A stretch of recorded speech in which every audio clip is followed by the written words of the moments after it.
Can you think of any reason that China would target your little community? That's the exact question I had for the FBI when they visited me on that first day, and I still can't answer that question. No, I can't think of one reason. The FBI told Nick Lawler that China has hacked into the computers of vital American utilities, even his, in tiny Littleton, Massachusetts. If they're willing to go after that small provider that doesn't have a national security connection, that means every target is on the list. Do you think that we will have a crash? We thought it was a good time to check in with Andrew Ross Sorkin, one of the country's most influential financial reporters. He's just written a book about the market crash a century ago. Are you scared? I'm anxious that we are at prices that may not feel sustainable. We are either living through some kind of remarkable boom, Or we're reliving 1929. The deal between Israel and Hamas could lead to big changes in the Middle East. We spoke with a man who knows a thing or two about remarkable transformations. Syria's new president, Ahmed al-Sharaa. Have you ever seen that poster? The wanted poster? Yes, of course. You were designated as a terrorist by the American government. There was that $10 million bounty on your head. It would have been a waste. It would have been money ill spent. I'm Scott Pelley. I'm Bill Whitaker. I'm Anderson Cooper. I'm Sharon Alfonsi. I'm John Wertheim. I'm Cecilia Vega. I'm Leslie Stahl. Those stories, and in our last minute, new hope for peace in the Middle East, tonight on 60 Minutes.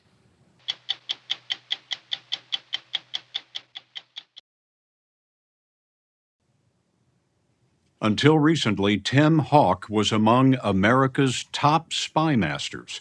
The four-star general spent 33 years in Air Force intelligence and rose to lead America's largest and most advanced intelligence agency. Hawk was also in charge of defending America from computer threats. In his first television interview since retirement, General Hawk is here to warn that China has hacked into U.S. computer networks to an astonishing degree, and he believes he knows why. The surprise, Tim Hawk told us, is that China is targeting not just the U.S. military and industry, but also Americans in their homes. I think initially we were surprised that China would target every American with these capabilities. That goes against every norm of international law. That certainly goes against how the United States military would approach targeting in a crisis or a conflict. That the fact that they would go after basic services as part of their effort that they have identified as unrestricted warfare is unconscionable. And what did they target? They targeted water, they targeted electrical power, infrastructure, transportation are examples of the types of things that were targeted. And in many cases, they're vulnerable. Multiple intrusions at utilities were discovered in 2023, and China had been on some of their computer networks at least 5 years.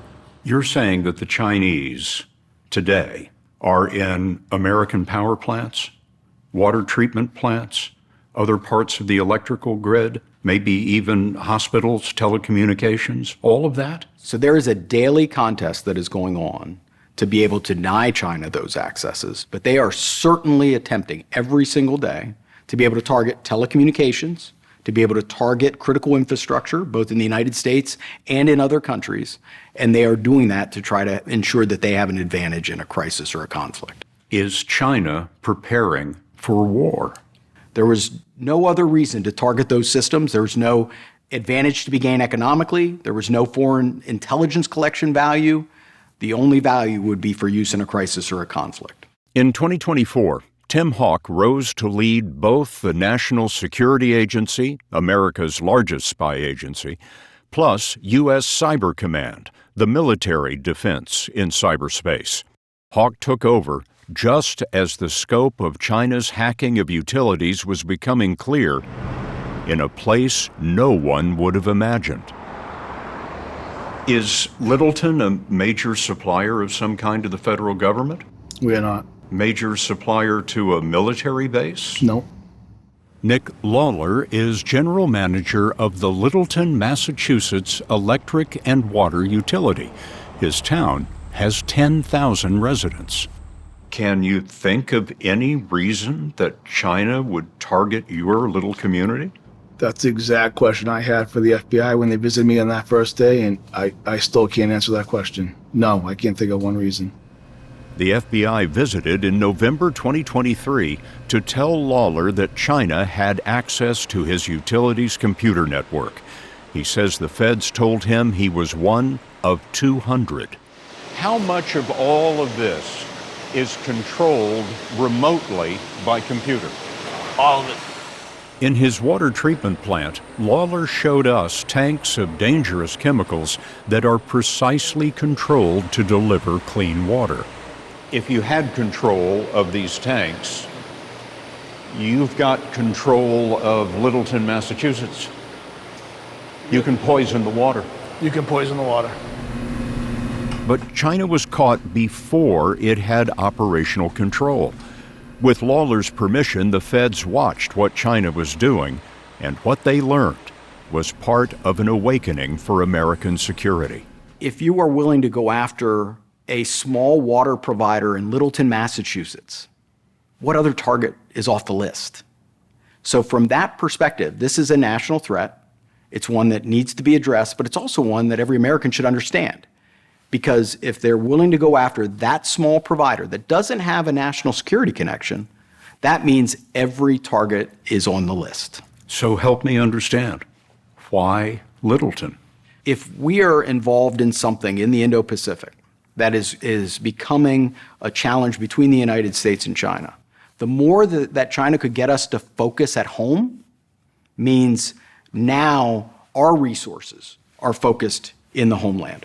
That would distract us, distract resources, make it more difficult for us to mobilize in a crisis. Littleton may not be a very large place, but if the Chinese took its water offline, the entire country would be focused on it. And if there were 3 to 4 other examples simultaneously, plus an information campaign, it could seem much larger than it is, or it could be done in critical places that would have a greater effect. Other critical places believed to have been targeted by China over years include New York City's Metropolitan Transportation Authority, 13 gas pipeline operators, the Port of Houston, and major phone companies. But here's the bottom line on this. They have gotten to be very, very good at cyber operations. Mike Rounds thinks he knows why China is doing this. The Republican senator of South Dakota is chair of the Armed Services Cybersecurity Subcommittee. He believes China intends to deter the U.S. from standing up in a fight by hacking our most sensitive industries. But all it takes is a blip on the financial markets to delay certain trades by just milliseconds to put the market into an entirely different attitude about the security and the soundness of being able to make those transactions happen. You're talking about causing chaos on Wall Street. Threatening to be able to cause chaos on Wall Street would be something that they would love to do. And turning the lights on and off. Most certainly. Or to start out with, whether or not you can get an airline reservation. And so those are areas that they would love to do just so that when the time comes, in my opinion, they can look at it and simply say, we know where you're at, don't mess with us. We're capable of causing real problems for you long term. China is causing those problems by exploiting vulnerabilities in network equipment. In Littleton, Massachusetts, China found a weakness in a network firewall. That's not unusual when software vulnerabilities go unpatched or when out-of-date equipment is no longer supported with security updates. Once inside, China did not install malware, which could be a red flag. Instead, it stole login credentials and masqueraded as a legitimate employee. They are just gaining access to that system and then attempting to lay dormant. They're not spending more time collecting intelligence or taking other activities. It's there if they need it later. Exactly. Do we even know how extensively the Chinese are into our systems? I don't think we have a perfect knowledge of that. How many Chinese attacks are there on U.S. systems in a day? I would expect that automated activity are happening at scans at the millions of devices throughout every single day. China denies the hacking. The White House told us it is working to assess exposure and mitigate the damage. In Littleton, the damage forced Nick Lawler to completely rebuild his network at a cost of more than $50,000. It is much more consuming to try to get somebody out of a network than to deny them access, which is why it's so critically important that we get the basics right in our critical infrastructure and in these substantive networks so that we aren't expending more resource to try to root them out. Tell me we're good at this. We are definitely good at this. Really? But the scale is a challenge. Very few understood the scale or the challenge as well as General Hawk. In the first Trump administration, he was promoted to 2-star general, then 3-star. But later, with a 4th star, he led the National Security Agency for only a little over a year. I got a phone call from a senior official in the Department of Defense that told me that the president had made a decision to remove me. He was fired in April after a far-right activist named Laura Loomer met with the president. Online, she explained that Hawk was disloyal and had been referred for firing. The evidence she pointed to publicly was Hawk's appointment by President Biden. She called Hawk's firing a blessing for the American people. That has got to be galling after your career. I know in my heart that every day I wanted to achieve the things for our nation that would make us more secure and make every American safe. And that continued to my last day of service. So from that perspective, it certainly was impactful to me and my family. But at the end of the day, it's about our nation and it's about our nation's security. You're sitting there with 4 stars on your shoulder. You have spent your entire life in the Air Force, and you've been accused of being disloyal. Your reaction is what?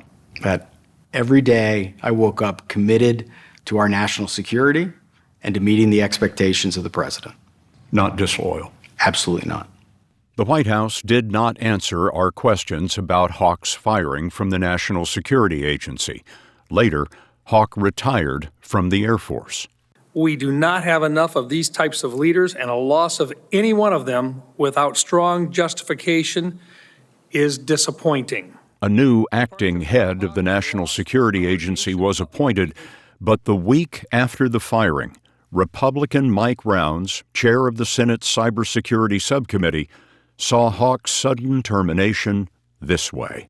The departure of General Hawk is a loss for our nation, but will be a tremendous gain for any private or public entity where he decides to lend his expertise and leadership. I wish him Godspeed. That said, as our adversaries watch this hearing, it will be clear that no matter the scenario, our cyber mission forces are ready. The National Security Agency and U.S. Cyber Command are consequential organizations. The second I was no longer the leader, focus shifts to them. They have consequential missions to do. And for my family, it shifts to how do we serve in different ways. Today, Tim Hawk serves by teaching at Yale and consulting private industry, but sidelined in government as China expands its aggressive hacking, spying, and theft of intellectual property. There have been resignations and firings of other people focused on America's cyber defense. What does that mean for our national security? Our overall capacity is getting smaller while we know China's continues to grow. There is still immense capability in the U.S. government. And now it will be up to the administration to be able to use that and build partnerships with industry to be able to ensure that we're countering these threats. If the United States does not dominate in this space, what is at stake? First, I'm always confident in our nation. But if we don't dominate in this space, China gains advantage with the ability to continue to steal intellectual property, which impacts our economy, They could gain increased intelligence collection, which would help them every day and also in a crisis and conflict. And they could pre-position in critical networks, both in the United States and with allies and partners, that could give them advantage in a crisis. We can't let that happen. How China could use U.S. farmland to attack America. It's an entirely new way of war. At 60minutesovertime.com.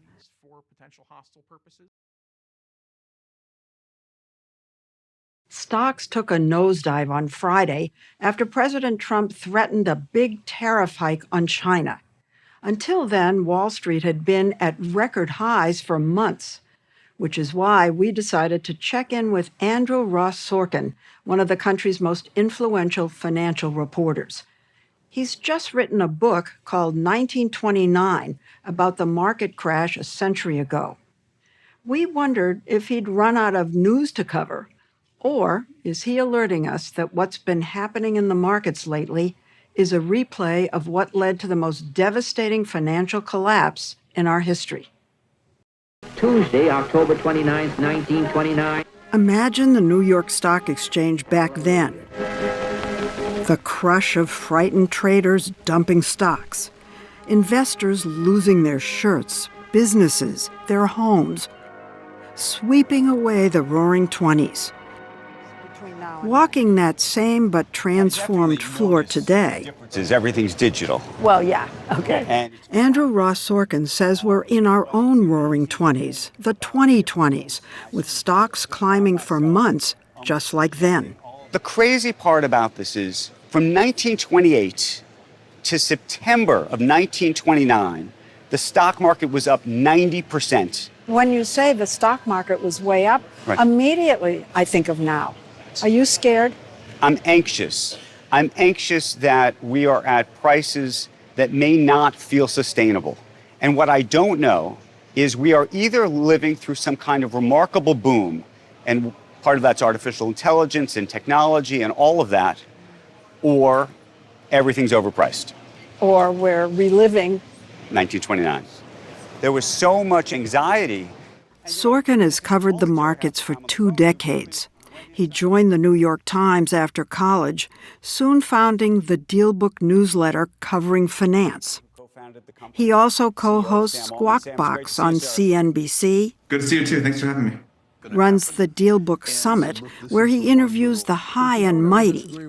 He co-created Billions, the TV show, wrote a bestseller about the 2008 crash, and now a book about 1929. We're always being undone by bubbles. There was the internet bubble in 2000, the housing in 2008. Are we in another bubble, an AI bubble or something like that? I think it's hard to say we're not in a bubble of some sort. The question is always, when is the bubble going to pop? One symptom of a bubble is when the market goes up and up, but the underlying economy, the real economy, goes soft. Right. And that appears to be happening right now. I would argue to you that the economy is being propped up almost artificially by the artificial intelligence boom. There are hundreds of billions of dollars that are being invested today in artificial intelligence. This is either a gold rush or a sugar rush. And we probably won't know for a couple of years which one it is. 4 million shares a day. 1929 was a sugar rush caused by speculation and debt. People who didn't really have much money were lured by Wall Street bankers to invest using a newfangled concept to take on debt called credit. You only had to put down 10% of the stock price, borrowing the rest from your broker. Prior to 1919, most people did not take on credit or debt at all. It was a sin. It was a moral sin to use credit to buy anything. And it was really General Motors that basically came up with the idea that we're going to lend you money so you can afford to buy our cars.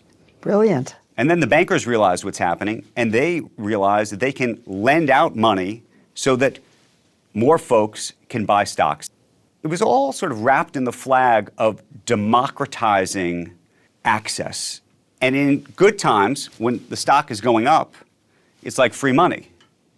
In bad times, you're on the hook, and you're on the hook in a very bad way. Since then, laws, regulations, and agencies have been put in place to protect investors, especially the less affluent, from being exploited. We put up barriers after 1929. Yes. Protections. Yes. So those are coming down. They're tumbling down.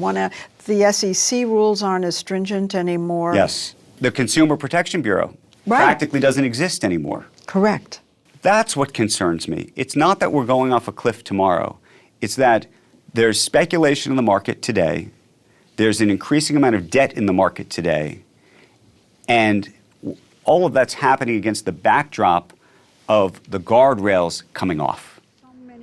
Including guardrails that allow only the wealthy to invest directly in private companies that have fewer regulations, like AI startups, before they go public. So over the last 20 or 30 years, folks who had access to, who could invest in private equity and venture capital, clearly outperformed folks who didn't. That's how you really made money. But you have to remember that these kind of assets are gambles. Public companies, after the SEC was created, were required to have all sorts of disclosure rules so that the public could understand what's going on inside them. Private companies don't have that. But historically, the average ordinary American wasn't really allowed to invest in the private companies. But in this flag of democratizing finance, there's a lot of people who want access to that. Wow. Isn't this something? This is spectacular. Sorkin took us to the Fifth Avenue mansion of one of the big bankers back then who pushed democratization. If this idea of bringing the regular guy into buying stock, if that was a big problem back in 1929, why are we going there again? Doesn't it defy some kind of logic? There is a view that it's been only the elites that have had access to these investments. Facebook, before it ever went public. Uber, before it went public. So there's this idea that it's unfair, actually, to the ordinary investor because we haven't allowed them to get access to some of these investment opportunities early. And there is a real push, partially by the Trump administration, partially by the industry itself, which wants to get more money in, to open up the market to more and more people. So we have these guardrails for a reason. I mean, they're there to protect, and they have protected. They have protected a lot of people, but some people would say they protected people from getting rich. Many people don't believe in capitalism anymore. And I think a lot of it is because they were not a part of the growth of the economy. We went to Larry Fink, CEO of BlackRock, the world's biggest money manager, handling $12.5 trillion in assets like pension funds. His annual letter to investors is a kind of industry roadmap. In his latest one, he suggested opening our retirement 401ks, bastions of caution, to riskier private investments in the name of, wait for it, democratizing investing. As I wrote, there are many great opportunities to be investing in startup companies, to invest in AI or data centers. Right now, we are precluded to put those type of assets in many retirement products. And the Trump administration has now said we are going to allow in our 401k products the opportunity to invest in these private markets. But they are risky, aren't they? Yes, but everything is risky other than keeping your money in a bank account overnight.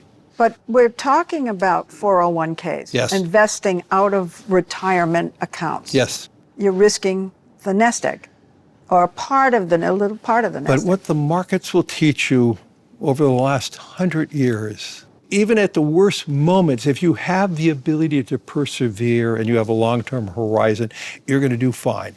And a diversified portfolio is essential. we're not suggesting, one shoe fits all. We are suggesting the opportunity to have that ability to invest in these private market investments. He also believes we should be investing in crypto. It wasn't that long ago that the big bankers, Jamie Dimon and Larry Fink, were saying that crypto was stupid and a fraud. I did say Bitcoin, because we were talking about Bitcoin then, was the domain of money launderers and thieves.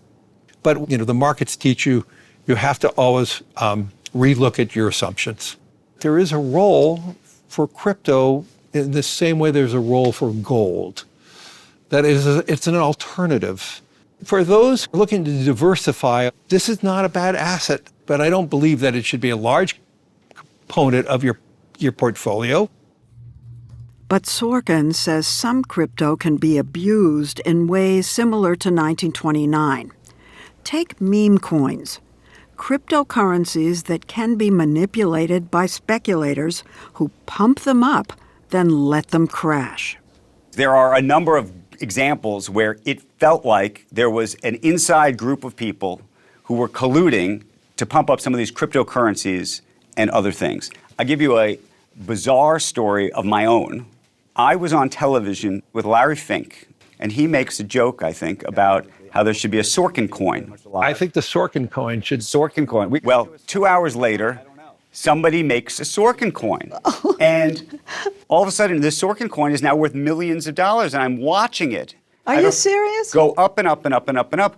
The Sorkin coin peaked at $170 million worth of trading in a day. And I think today it does something like $20 or $21 a day. So I'm thrilled to have Bill Gates with us. Sorkin is trusted by the world's top business leaders who talk to him often exclusively. I have no problem being hated, by the way. What role do you think these business leaders should be playing now? My own view is that most CEOs in America today are very scared to speak out publicly about anything. They are so worried that they are going to be potentially attacked by the administration or regulated. They're going to have a merger in front of some agency that's not going to be allowed to go through. They are so nervous about criticizing anything that's going on with this administration.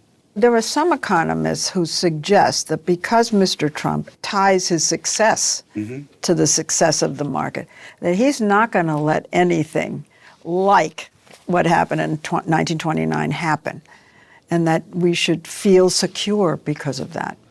I think it's hard to know how things get out of control. When confidence disappears, it happens like this. So you spent nearly 10 years on this book.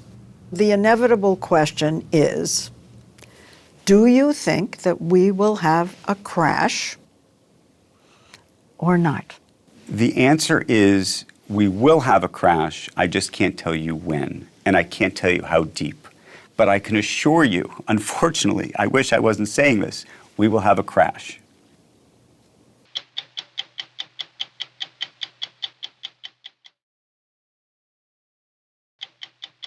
Now, Margaret Brennan, on assignment for 60 Minutes. The deal brokered by the Trump administration between Israel and Hamas raises hope not only for an end to the war in Gaza, but for a broader transformation of the Middle East. And in some ways, that's been happening already.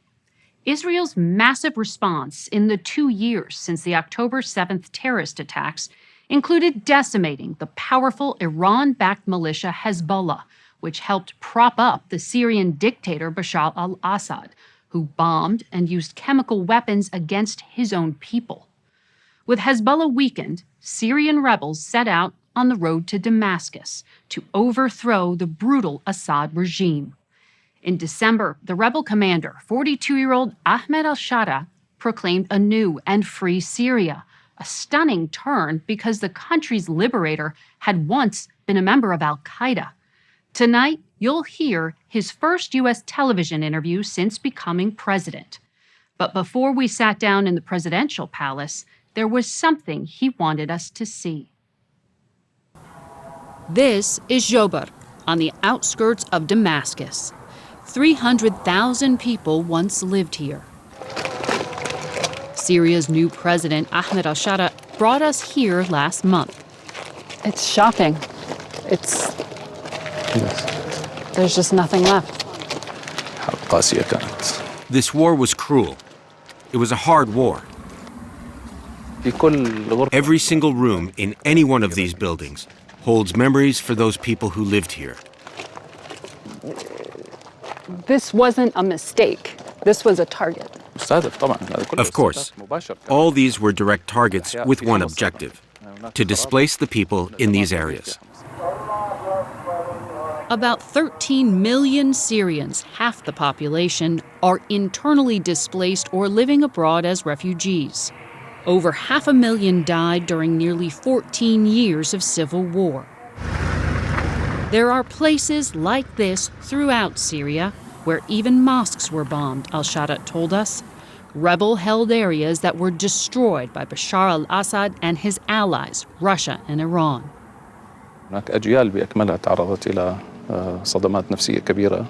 There are entire generations that have suffered tremendous psychological trauma. So it's very important that the period of liberation give people new hope for their return and for reconstruction. You're a father of young children. Do you think this will be rebuilt in their lifetime? For sure.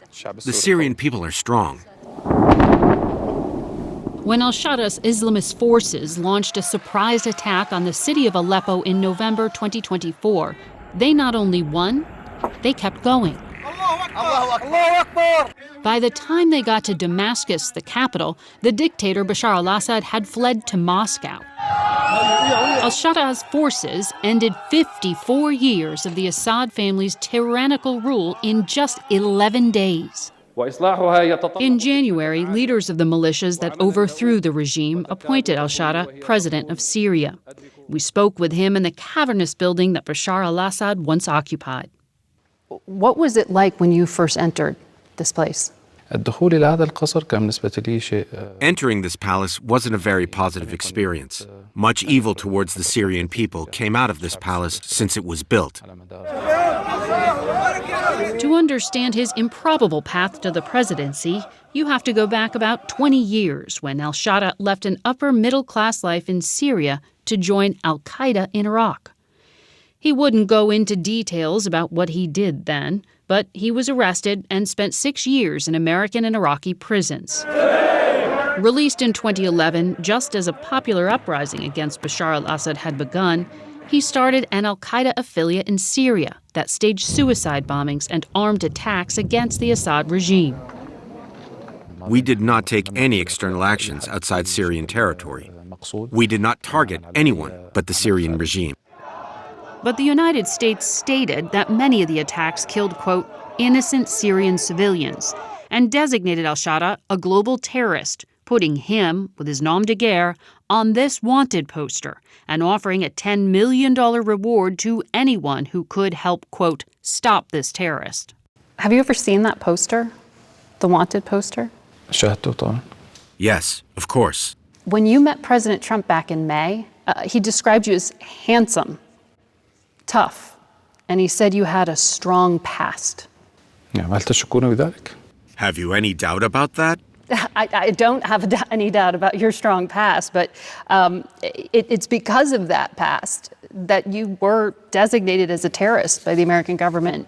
There was that $10 million bounty on your head until just a few months ago. It would have been a waste. It would have been money ill spent. We are talking about 25 years ago. I was 17 or 18 years old. The level of awareness that you have now is different from what it was 20 years ago. He eventually broke ties with a former ally, the founder of the terror group ISIS, and in 2016 renounced his allegiance to al-Qaeda. Did you actually believe in those terror groups then, or were they just a means to an end? If I had agreed with them, I would not have left them. Many of the officials that I spoke to about you describe you as a pragmatist. Other skeptics say that you changed to meet what you need to be in that moment. And that's important to understand who you are and the direction you're taking Syria in. Are you saying that you are just a completely changed man? I don't entirely agree with the description of pragmatist, because in Arabic, it has some negative connotations. The point is, let's look at what's happening now, regardless of what was said in the media. Today, we have really saved the people from the oppression that was being thrust on them by the criminal regime.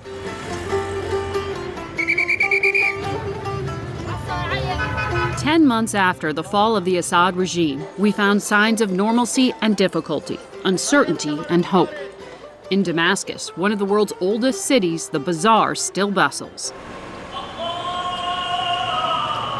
And the faithful still come to pray at the Umayyad Mosque, as they have for 13 centuries. One of the only places you'll still see Bashar al-Assad's face is on Syria's highly devalued currency. You need a brick of it to buy dinner. Many Syrians have electricity and running water for just a few hours a day.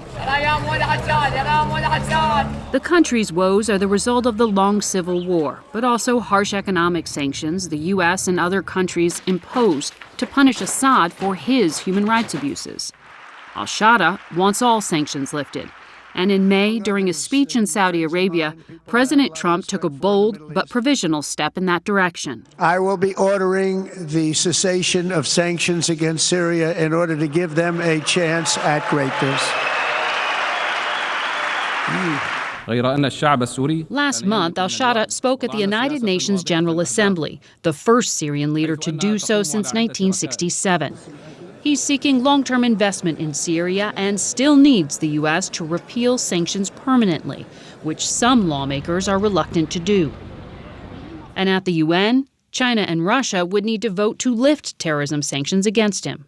Al-Sharaa personally welcomed a high-level delegation from Moscow last month. A remarkable development given the Russian Air Force helped Bashar al-Assad pummel places like Jobar. There are millions of Syrians living in tents because things like this happen to them.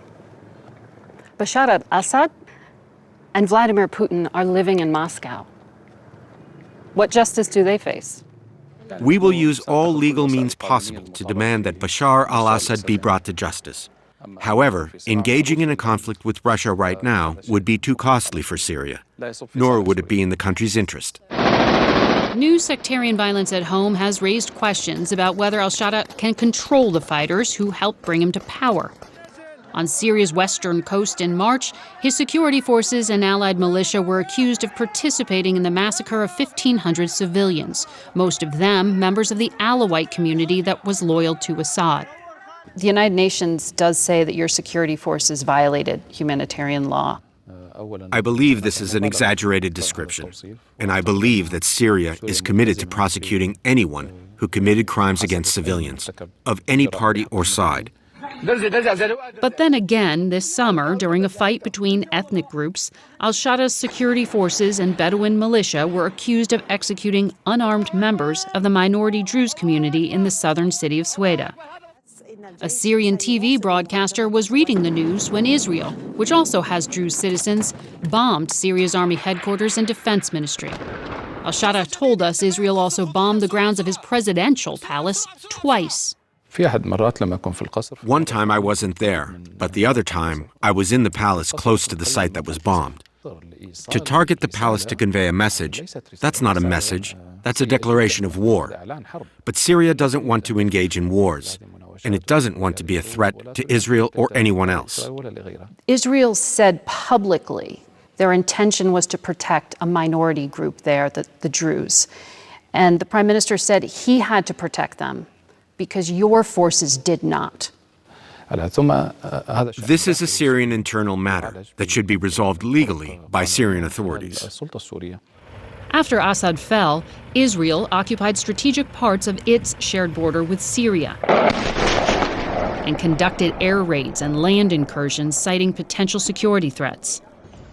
President Trump's special envoy to Syria, Tom Barrack, has been trying to broker an agreement that would ease tensions. Your government has been discussing a security agreement with Israel. Does that, for you, mean that Israel has to return all of the land that it seized after the Assad regime fell? During negotiations, yes, for sure. Israel must retreat from any point taken after December 8th. Syria has not provoked Israel since we arrived in Damascus. Meanwhile, this past week, parliamentary elections were held in much of Syria, but only a limited number of people were eligible to vote. Under an interim constitution al-Sharaa signed in March, he's supposed to serve as president for 5 years, leading a transition to elected government. What kind of government do you want to see here? Is it a democracy? General elections will be held once the infrastructure is rebuilt and once the population has IDs and proper documents. So eventually you want Syria to be a place where every person gets one vote? Absolutely. If al-Sharaa can follow through on his promises, it would be a new day for Syria and for the Middle East. But as we saw, major challenges lie ahead. In Jobar, al-Sharaa told us it will cost $600 to $900 billion to rebuild his country, and that's going to require the international community's help. The world watched this tragedy unfold for 14 years and couldn't do anything to stop this massive crime. So the world today should provide support to Syria. Anyone who obstructs the lifting of sanctions on Syria is an accomplice to those who committed this crime.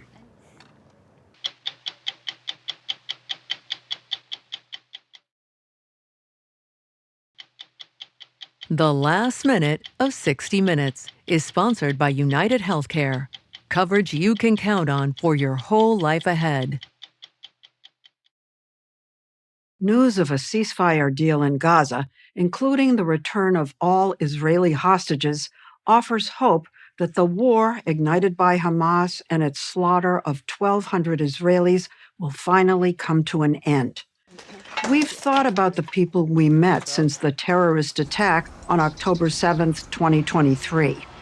Among them, Elon Gat and Yarden Roman Gat. He escaped with their daughter. Yarden was captured.